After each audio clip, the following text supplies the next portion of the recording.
Bien, bonjour. Donc, nous nous retrouvons aujourd'hui pour une des premières vidéos de cette nouvelle campagne. Nous avons le plaisir d'accueillir les communistes insoumis du plateau de Lannemezan qui vont me poser quelques questions.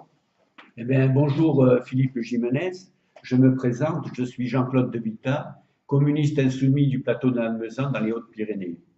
Je m'intéresse, comme beaucoup de communistes insoumises et insoumis, à la réussite de cette législative où tu es candidat pour la France insoumise avec Sophie Le Chat. Peux-tu tout d'abord te présenter?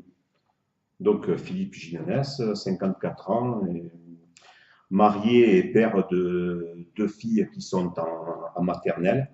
Et donc, j'habite Saint-Gaudens. Sophie Le Chat, elle, représente le nord de notre circonscription, le Sarès.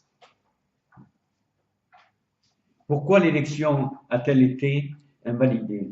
Alors, elle a été invalidée pour deux griefs qui ont été retenus. C'est des irrégularités sur des signatures sur les listes d'émargement et aussi parce qu'une commune n'avait pas renvoyé la liste d'émargement. Donc, le Conseil constitutionnel a statué et n'est pas allé au-delà. Il y avait aussi d'autres griefs dans le recours, notamment sur la présence de Carole Delga sur les affiches de Joël Aviragnet, mais ils ne sont pas allés au-delà. Il y avait déjà 91 voix d'écart. Donc, vu le faible écart, le Conseil constitutionnel a décidé de refaire cette élection. Peux-tu rappeler tes résultats de législatives de juin 2017? Après le premier tour, on était donc quatrième avec 14% et 6100 et quelques voix.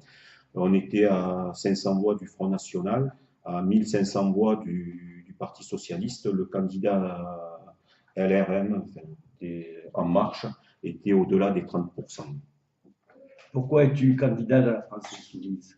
Je suis de nouveau candidat parce que déjà j'ai adhéré au, à l'avenir en commun, à son projet donc social et environnemental pour nos territoires et pour la France et au-delà de la France, c'est à travers aussi la puissance de la France à travers le monde. Et donc je me suis rattaché, on va dire, à Jean-Luc Mélenchon. Quel est ton ressenti pour ce premier tour? Je pense qu'on a de grandes chances d'être au second tour et d'envoyer un 18e député à l'Assemblée nationale. Je pense qu'il le faut parce que, au travers des 8 mois qui sont passés, la France insoumise est la seule force d'opposition et de proposition. On le voit à l'Assemblée avec nos camarades qui sont les 17 qui sont en place. Et Macron, c'est le président des riches.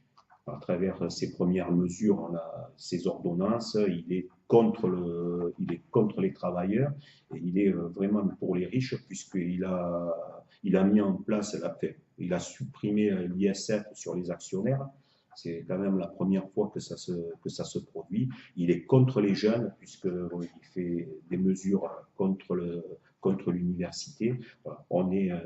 On est vraiment la seule force et l'avenir en commun. C'est dommage, je n'ai pas le bouquin pour vous le montrer, mais c'est le seul programme qui soit viable. À l'Assemblée, et par rapport au territoire, à quoi cela peut servir de renvoyer un macroniste de plus, un socialiste au sein du groupe de la Nouvelle Gauche qui est inaudible, puisque il y a des gens de droite qui sont partis avec Macron, il y a des socialistes qui sont partis avec Macron, du SOC, voilà, donc je pense que réellement, le fait d'avoir un nouveau député insoumis sera un atout.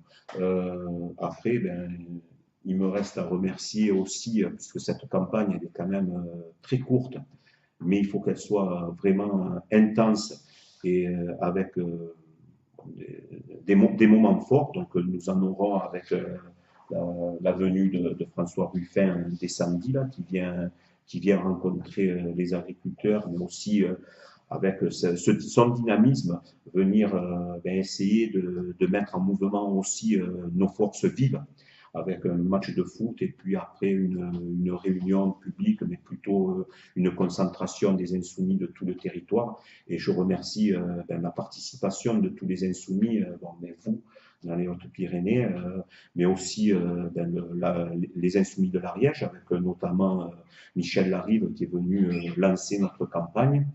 Et puis, il y a Bénédicte Taurine, qui fait partie des communistes insoumis et qui viendra samedi prochain, donc samedi 17, rencontrer des insoumis, mais aussi des enseignants du territoire. Voilà. Merci Philippe pour ta grande disponibilité. Nous te souhaitons beaucoup de réussite.